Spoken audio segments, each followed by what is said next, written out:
నిజం లాంటి స్వప్నం ఎలా పట్టి ఆపాలి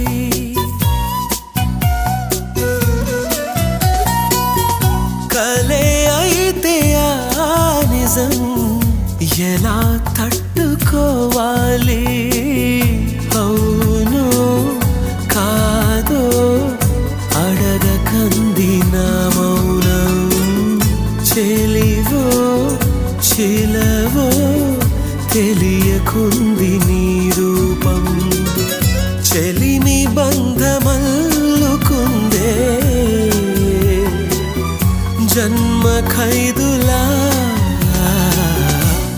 ఎదుట నిలిచింది చూడు